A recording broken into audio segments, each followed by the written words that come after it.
Connecting passion with ministry. This will be our next section in our Finding Your Place in Life and Ministry class. Go ahead and turn in your workbook to page 38. Page 38. This is where we will begin during this section of our class. In this class session, we'll gain a better look at people groups that you have passion or compassion for. So far we've learned about personality type, seeing whether we're a lion, an otter, a golden retriever, or a beaver, and what all that means for life and ministry.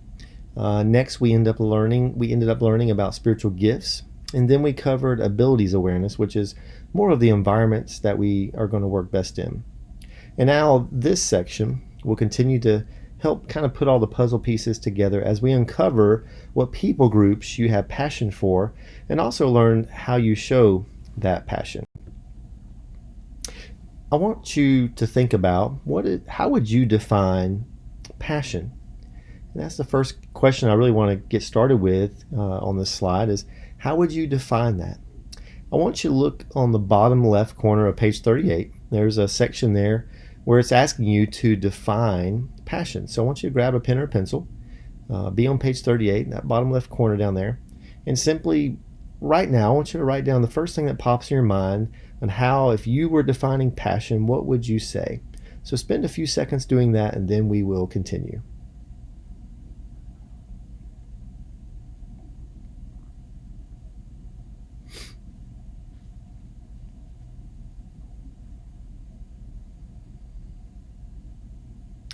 There's a number of ways that we can define passion, and often based off of our personality and experiences in life will probably dictate what our own definition of passion is.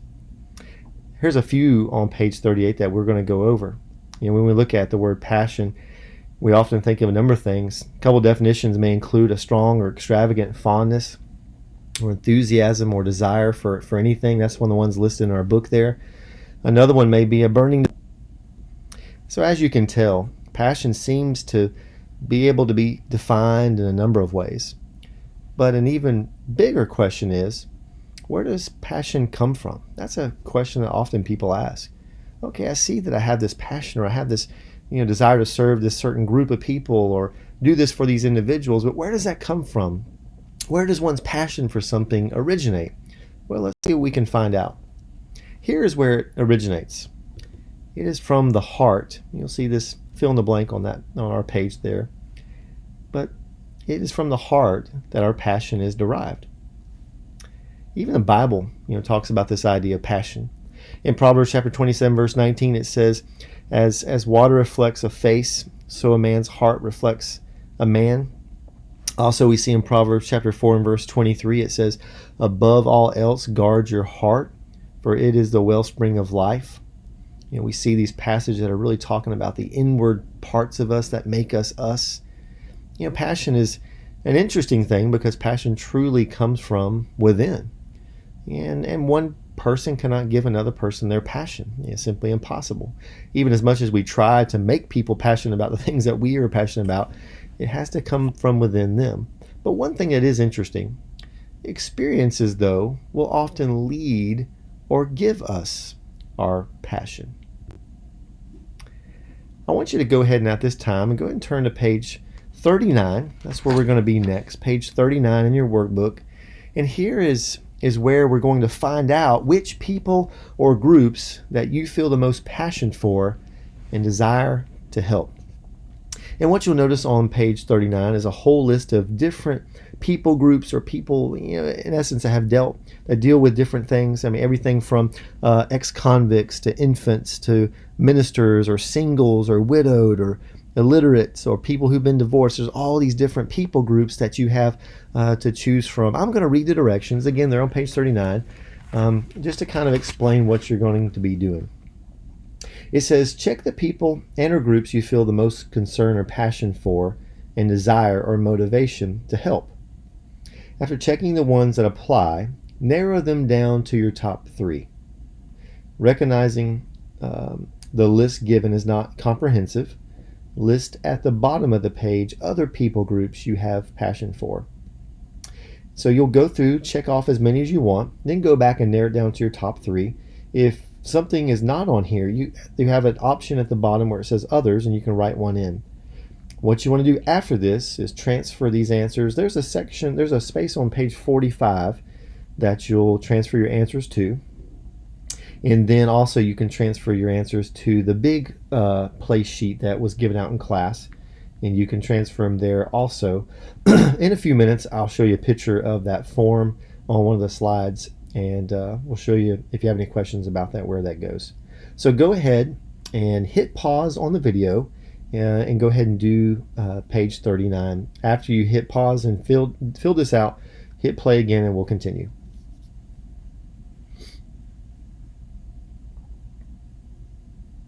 Okay, now that you have completed page 39, you've checked off a number of the items on here that you may have a desire to serve, or have a passion for, compassion for.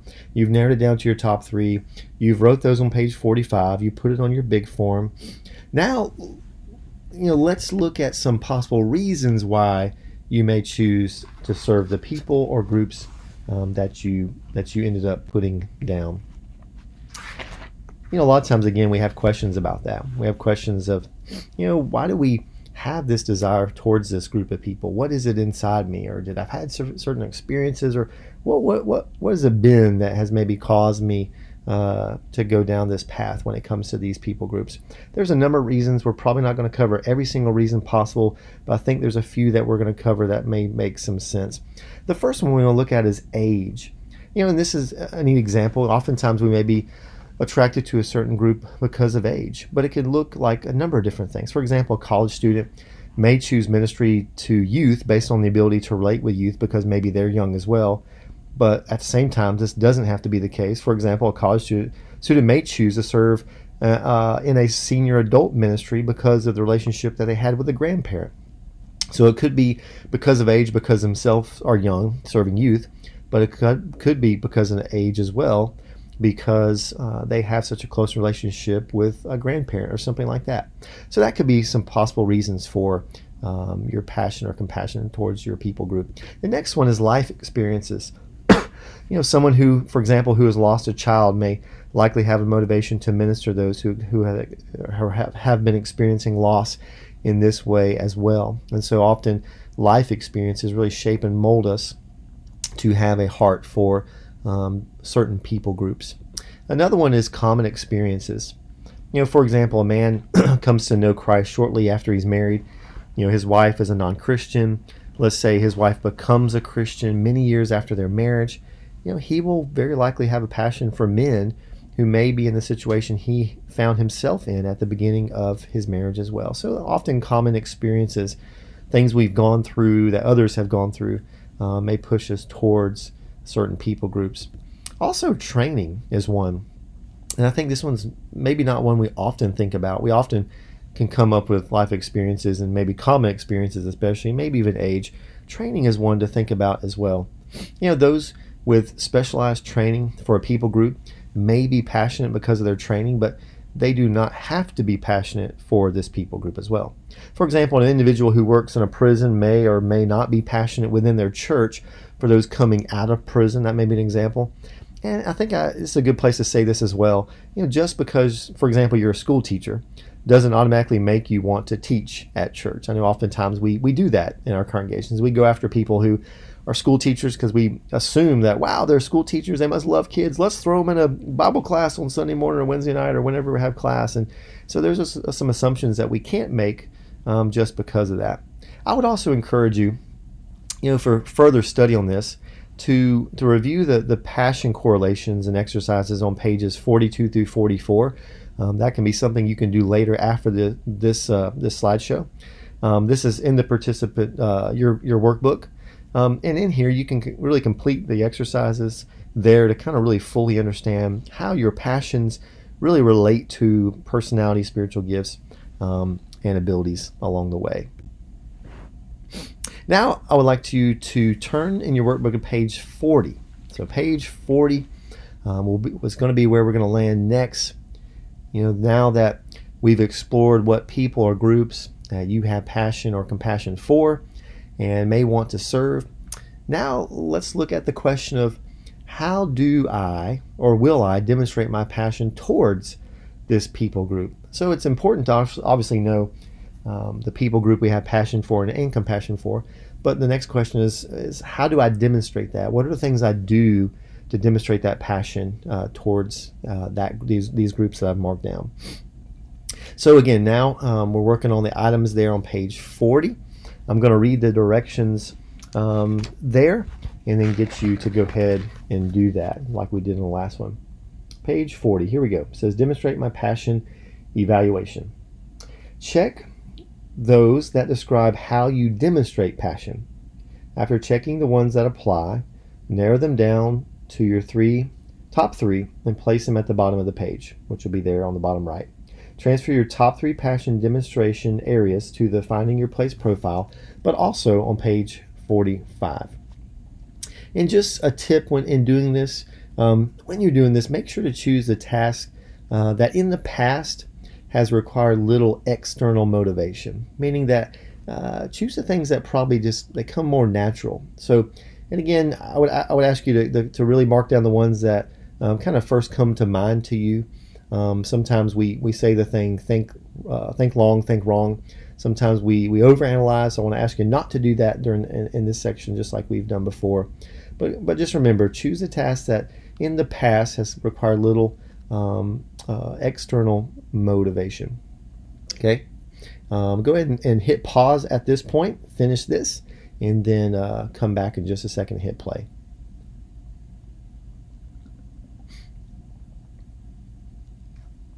Okay, now that you have finished here on page 40, you have found your top 3. You've put them on the bottom right side of the page. You've also put them on your place profile and also on page 45. I want you to reflect back. I think this is a good time to, often during our class, we've tried to take some time to kind of reflect back on what we've learned about ourselves so far. And every time, every section we go over, I think that's the important piece of all this that we want to make sure we're doing, because a big part of this class and these sections are gaining more information about ourselves so that we can be everything we can be for God when it comes to life and ministry. So I want you to reflect back now on your personality. I want you to reflect back now on your spiritual gifts, your abilities, everything you've learned so far. And I want to ask you some questions. Do you see any correlation between these and the way that you choose to demonstrate your passion? Are you currently living out your definition of passion that you came up with? And lastly, what connections do you see after putting this all together? You put all the puzzle pieces together so far. And again, we still have experience, the E in place that we'll be finishing up on. But so far, what connections do you see after putting all this together so far? Some good questions to be thinking about along the way. Again, this is a slide that is the place profile. Each week we've been, after finishing the different items from personality, learning your spiritual gifts, to abilities awareness, now we're on the C, which is compassion or passion groups. Again, there's an example of what it looks like there to write down the people groups you have passion for, but also the way that you demonstrate, because I'll be taking up this sheet at the end of the class, so I have kind of a record of that, and later on can go back and look at that. And also in the future, if you want to have a session where we talk about that together, then we can always set that up as well and kind of go over this and look at the ministries at Central. So that is a picture of that. Next, go ahead and turn to page 41. So 41 will be our next page that we're going to be looking at. It's entitled Links Disconnecting Passion from Ministry. Links Disconnecting Passion to Ministry. Now, I want you to think about this for a second. How many of you have ever felt disconnected from a ministry that you once felt like you were very passionate about? Often I've talked to people in church settings that have said just that. They said, Jeremy, well, I started in this ministry and I was excited and I did it for so long, and now I can't stand it, or I don't want to do it anymore. And as we talk about things, people groups we have compassion for and we want to serve, and how we demonstrate that passion to them, those things are important And many reasons, maybe one important reason being not to be burnt out, or to know how we shouldn't be disconnected from those ministry and people groups. And this can happen more than I think that we want to admit at times. People's passion getting disconnected from a ministry. Just as there are things that we can keep that can keep us more in tune and connected in these certain ministries, there are also things that have the power to disconnect us as well. So in this next section, we're going to look at some of these things. Let's look at the first item there. The first one is, linking previous, and this is one of the fill in the blanks on there on page 41, linking previous impact to passion. Linking previous impact to passion. Being in the wrong ministry can disconnect one's passion to the ministry God has for them. Someone impacted by a ministry, an event, an experience, and or person often assume they should be passionate about any task involved with what it was that so impacted their life. And often that's how people we're going to see things. So as we look at this, these links, things linking previous impact to passion, there's a number of things that may have done that, but also maybe some things that help disconnect us from ministries as well. The first one is ministry. And I want to give you some examples. For example, for this one with ministry, maybe a man attends a class for new members, and during the class he realizes he has never genuinely been saved. So once he realizes this through the teaching in the class, he's baptized into Christ. His life is radically and positively changed through this decision that he has made. And most likely he will be eternally grateful to the new member's ministry at the church. He may become a fanatical advocate for every person joining the church to go through this class. Well, 2 years later, the church needs someone to do some administration for the new members class, and he volunteers. It doesn't matter that he really dislikes doing detailed work like that, and that he's not really passionate about it. He believes he should volunteer because of the impact the ministry had on him in the beginning. He could be passionate about the ministry, and yet at the same time realize that every task in that ministry may not be his place. There may be a day when he can connect passion to that ministry if it more really accurately fits his place profile, that is, matches his personality, spiritual gifts, abilities, and experiences with his passion. So ministry is an example that we want to consider. Next is event or events.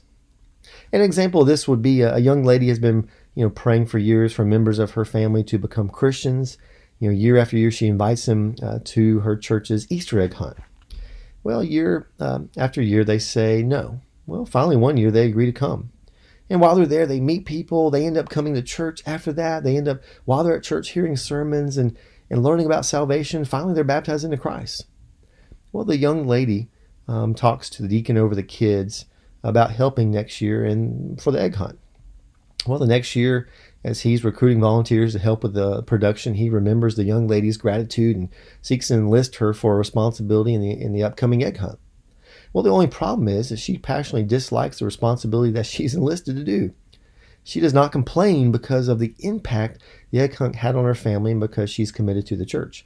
The egg hunt may connect her passion to this, but the particular responsibility within the event may not be her place. And in fact, it's not.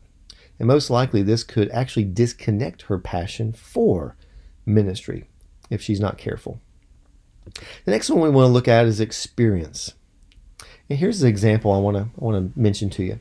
So a man comes to know Christ through reading and studying the Bible. And through the next few years, the Bible has an incredible impact in his life. It changes and molds him in ways he could have never imagined it to. He memorizes scripture, does word studies, becomes an expert in knowing and applying truths in the Bible. His congregation needs a Bible study teacher and knows of his deep commitment in studying the word. Naturally, they ask him to teach the class, but they do not take into account the difficulty in expressing his thoughts in a structured manner to a group of people, or that he does not enjoy speaking to groups because of his personality. These are things they don't take into account. Well, 6 months after teaching the Bible study, he has not only lost his passion to teach, but also to study the Bible. The experience of studying the Bible may create a passion in him, but transferring that information in a structured manner may not be his place. He may be passionate about serving his church in a different manner. And then lastly, the fill in the blank there is person. People connect people. When God uses someone to impact or minister to a person's life, there will be gratitude and perhaps a sense of admiration and also sometimes obligation as well. Example may be a particular man in the church has a strong ability to motivate others whenever they are in his presence. And suppose he's in charge of staffing a ministry within the church. Well, naturally, he thinks of those who've already been connected, and motivated by him in the past. Well, he recruits one of these individuals to take on a task within the ministry he is staffing. The individual enlists because of the connection that they had with him. The person being enlisted may or may not be in the right place. That particular ministry may be their passion, but the task within the ministry may not be their best place.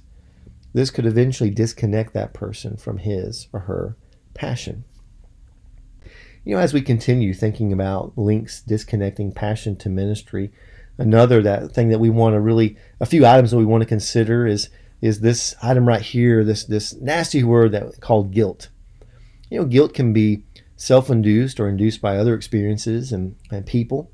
Either way, it disconnects people from their passions for ministry. And here's an example. A true story is told of a person who was responsible for enlisting workers for Vacation Bible School. She was meeting with others who were going to help in the enlistment. She told them how to handle those who said no. And her words were this: ask them to pray about it. It gets them every time. And far too often, those within church and congregations use guilt and manipulation to enlist workers into their ministries. Another typical example would be a man who's asked to assume a responsibility. Because of circumstances at that moment or early in his life, he agrees. Shortly into the responsibility, he realizes this is not what he desires to do for ministry. Often he quits instead of fulfilling the commitment or asking the leaders to find someone else for the ministry, and never ministers within the church and the congregation again. What's, I believe, so difficult about guilt is that guilt mortgages the future.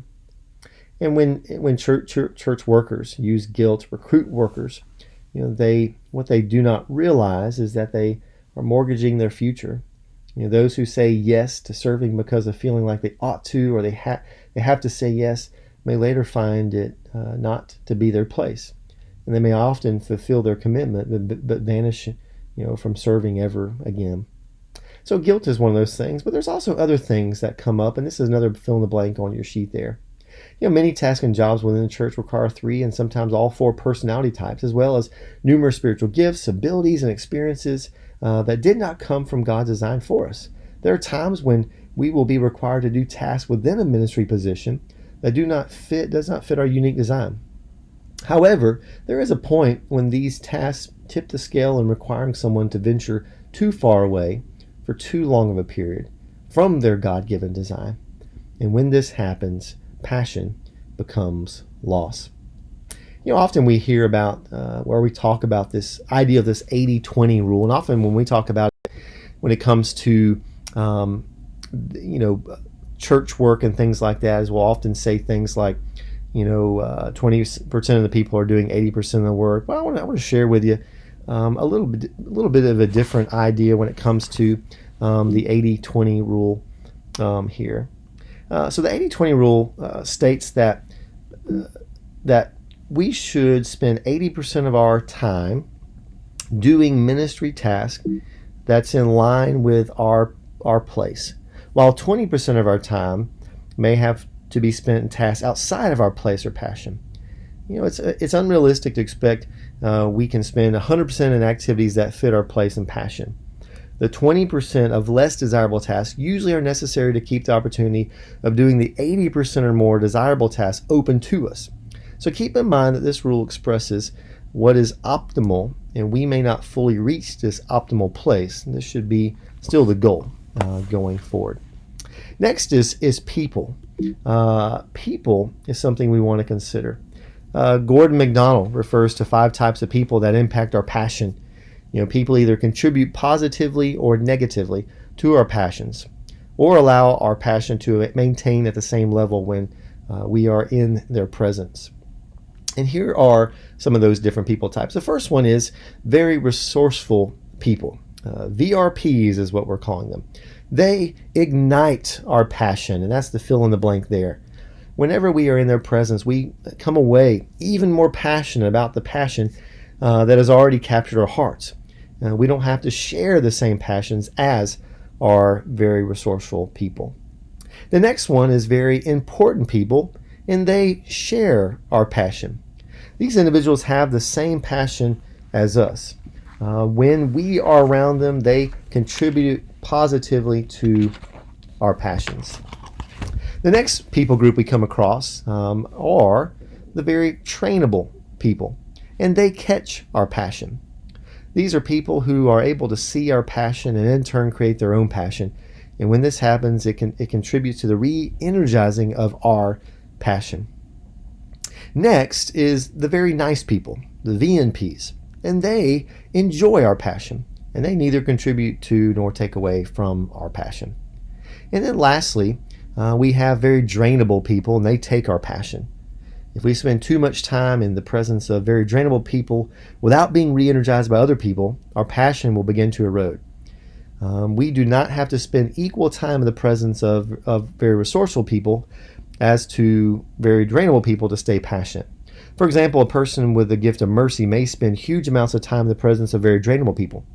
This may energize them to a point, but there will be times when they need to be in the presence of very resourceful people to get re-energized. And I think the biggest key there is that people can impact our passion. The key point about people is that we all need to determine how much time to spend with members from each of these 5 groups that we've just talked about. The key is to realize when our passion is being disconnected by certain people. And I want you to look on page 41 of your workbook at this time. You look on the right-hand side. There's a few different black arrows there that are fill-ins that we want to also go ahead and cover. So we want to consider this idea of overcommitment. These are some things that we need to consider and kind of watch out for when it comes to things that can disconnect us from our passion and ministry. Poor time management, not being able to say no when asked, and exhaustion will lead to overcommitment. And when this happens, what started as a passion can become sheer drudgery and things that we want to run away from. But also boredom is something we need to consider. We were made to stretch ourselves. God designed us that way. And when we are not allowed to stretch and grow, we often become bored. And when boredom sets in, areas that we once had a passion for seem to lose their excitement. And when this happens, boredom disconnects passion. We also want to consider this idea of incompetence. We'll call it the Peter principle. Doing a task or job that we do not have the abilities and or experience for will disconnect us from being passionate about that task. And this is, in essence, the Peter principle, which was developed by business guru Dr. Lawrence Peter in the 1960s. It states that when people are promoted from their highest level of competence to one level above that, they hit their highest level of incompetence. And when this happens, workers lose passion for what they not only were passionate about at one time, but were also good at and still are. As we close this lesson on compassion for people groups and how we demonstrate that passion, on page 45, you've already turned over there a couple times, and this page, for the most part, should already be filled out because you were to go back and put in the people groups you have passion for, but also how you demonstrate that. So I would get you to read through that one more time and understand that page, and then lastly jump to page 46. And this is the last page in this section, and it says, so what? I want to read through it, and as we read through it, and as you finish, I want you to answer these questions, and then we'll be finished with this section. And in every part of this, it starts with this idea of understanding myself helps me. And again, the challenge every step of the way is going back and looking at everything that we've gained, all the information we've gained so far about personality and spiritual gifts and abilities and awareness, and now compassion groups and how the people groups we have passion for, but also how we demonstrate that. So let's look at some of these questions and have you answer them there. Understanding myself helps me understand the reasons why I have been involved in previous tasks or ministries within the church and lost my enthusiasm shortly into it. If you recall any, what have they been? And so what you would do here is write down some of those. The next one states, understanding myself helps me realize links that have disconnected me from my passion in the past. For you, what have they been? And so I want you to answer that and write down some things there. Next one on the right-hand side of the page, on this page, says, understanding myself helps me desire to pursue information about ministries and tasks within our congregation that fit my place according to my personality, spiritual gifts, abilities, and passion. What are these ministries and tasks God has brought to my mind? And lastly, we'll say this to end this section on the letter C, compassion. It's amazing to watch those along the journey as they seek to find their place. And many in the journey have similar personalities and spiritual gifts and abilities and even passions. But what makes each of us so unique in finding our place are our experiences. None of us have the same experiences along this road of life. It is usually these experiences that guide us into the unique place of ministry God has designed us to fulfill. And so in our next section, the last leg of our journey will be the E, which is experiences of life.